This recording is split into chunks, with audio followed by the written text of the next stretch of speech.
les amis de Réussir en beauté, comment allez-vous? Alors je dis ça comme si j'avais une grande foule devant moi. Maintenant, je vais m'adresser à toi aujourd'hui.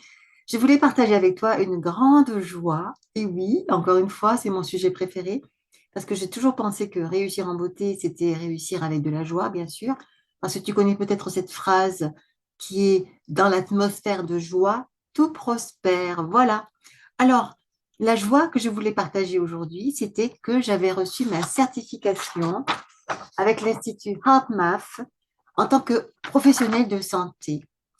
Pourquoi j'ai choisi de travailler avec eux, de travailler avec leurs outils? C'est que, comme tu sais, ça fait très très longtemps que je me focalise sur la joie, que j'ai choisi la joie comme cap, sans eux, et cap avec un E aussi. Même pendant mes moments de dépression, c'est ce qui m'a aidé, c'est ce qui m'a sauvée. Parce que j'avais toujours cette intuition que le sourire allait m'aider.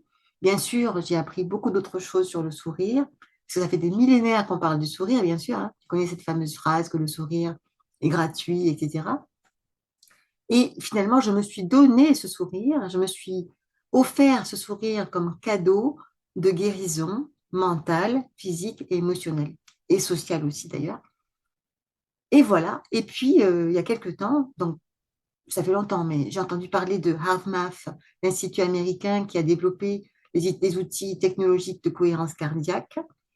Et j'entendais parler de cohérence cardiaque. J'ai lu un livre sur la cohérence cardiaque, mais je m'étais trompée de personne.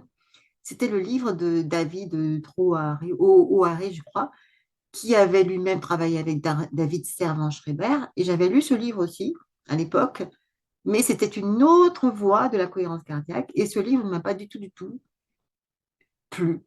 Tout simplement parce qu'il parlait cerveau gauche, il parlait de compter sa respiration, il parlait de compter le nombre de fois, etc. etc. Donc, j'étais pas du tout emballée. J'ai dit, c'est ça la cohérence cardiaque, ça me plaît pas. Donc, j'ai laissé tomber. Et petit à petit, je me suis plutôt travaillé sur le développement personnel. J'ai écouté Greg Braden, entre autres. Et chaque fois, Greg Braden, qui a écrit plein de livres très intéressants sur la physique quantique, à laquelle je m'intéresse toujours, et il parlait très souvent de l'Institut HeartMath, des outils. Et entre autres, j'ai fait une formation avec lui en ligne et il parlait encore une fois, de la cohérence cardiaque avec un outil, etc. Et puis, chaque fois, c'était quand même des messages qui me plaisaient. Il parlait du cœur, il parlait des émotions, de l'amour, de la compassion, de la joie, etc. Et ça ne correspondait pas avec ce que j'avais lu de la cohérence cardiaque, forcément, parce que ce n'était pas la même source. Et j'ai fini par m'intéresser donc à l'Institut HeartMath, puisque maintenant j'avais un peu dégrossi mon anglais, j'avais dégrossi mon anglais avec le coaching, avec Jack Canfield, etc. Et j'ai dit, mais c'est vrai, quand je parle de joie, les gens ne comprennent pas. Alors je veux parler de joie, mais il faut que ça soit quelque chose dans un cadre plus rationnel, avec des explications scientifiques, parce que j'adore ça moi-même. Je suis professionnelle de la santé, donc j'aime bien. Il y a un côté scientifique aussi assez rigoureux dans ma pratique, dans ma démarche. Et à la fois, j'aime parler des émotions, de spiritualité, de communication, etc. Et donc, j'ai dit, mais qu'est-ce qui pourrait faire que moi-même, je regroupe tout ça dans un même lieu? Eh bien, ça a été évident pour moi, c'était HeartMath à un moment donné. Et c'était en octobre, enfin, j'ai commencé à suivre et j'ai commencé ma formation le 24 novembre précisément. Je me suis engagée. Et j'ai passé mon quiz le 27 décembre. Ça a pris un peu de temps parce qu'apparemment, il y avait eu, enfin, ils étaient occupés ailleurs. Et je les ai relancés. Et maintenant, ça y est, j'ai ma certification. Et je suis tellement contente parce que, comme vous le voyez, c'est en anglais. J'ai une certification, je ne savais pas, qui se passe aussi en Europe avec le Luxembourg, en français. Et non, je ne savais même pas qu'ils existaient. Et comme de toute façon, j'adore l'anglais et que j'adore me challenger, comme on dit maintenant, j'ai tout appris dans la langue anglaise et en plus, je pourrais utiliser cet outil dans le monde entier si je le veux, en anglais aussi. Mais aussi en français parce que donc j'ai tous les outils en anglais et je peux les reporter en français avec toutes les personnes qui seront intéressées par cet outil.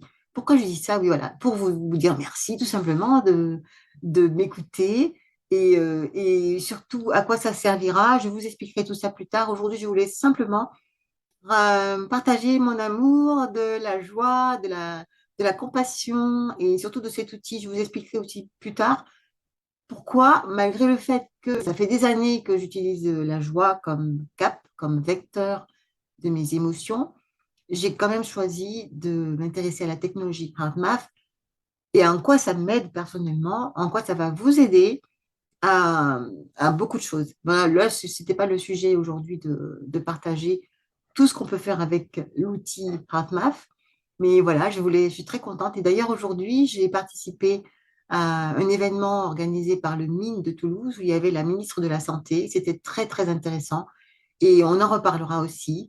Et vraiment, je pense que c'est le moment idéal pour justement parler de cohérence cardiaque avec les outils de l'Institut HeartMath parce que le sport, la santé, la prévention, tout ça, ce sont des sujets qui me passionnent énormément.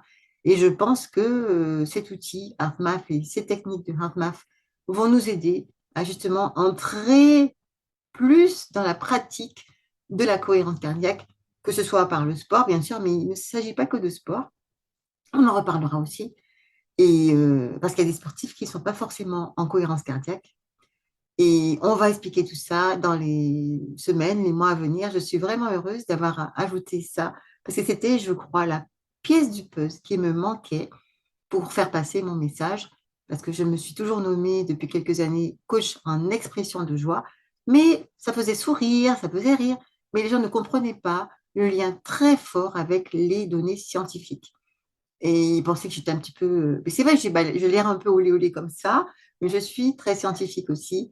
Et parce que finalement, je pense que je suis plutôt équilibrée. J'ai le côté droit très développé, imagination, créativité, mais j'ai l'intuition aussi.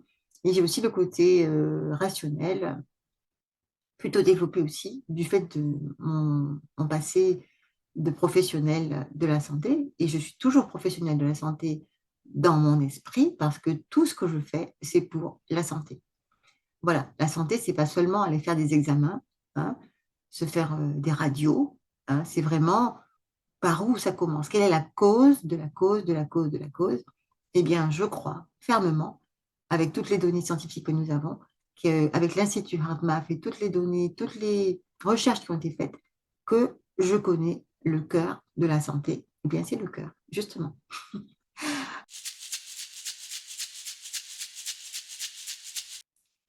Je rajoute un petit morceau de ma vidéo pour te dire que, évidemment, puisque maintenant je suis certifiée donc en tant que professionnelle de la santé pour pratiquer les outils HeartMath, eh bien, je propose donc d'aller sur mon site internet nadègecamper.com pour aller me contacter, parce que c'est là que c'est plus facile de me contacter, parce que je propose donc un cadeau, surtout aux personnes, pour l'instant, aux personnes qui sont dans la région toulousaine, j'offre une évaluation gratuite de votre cohérence cardiaque. C'est un examen, enfin, on va dire un examen entre guillemets, qui ne dure qu'une minute. Donc, c'est facile à mettre en place et surtout, on pourra faire connaissance autour de cette évaluation de cohérence cardiaque et voir ce qu'on peut faire ensemble pour la suite parce qu'il y a vraiment des choses très simples à mettre en place, mais il faut les mettre en place pour avoir des résultats et avoir une bonne cohérence cardiaque. Voilà, à très bientôt. Alors, merci et on se voit très vite. Bye bye.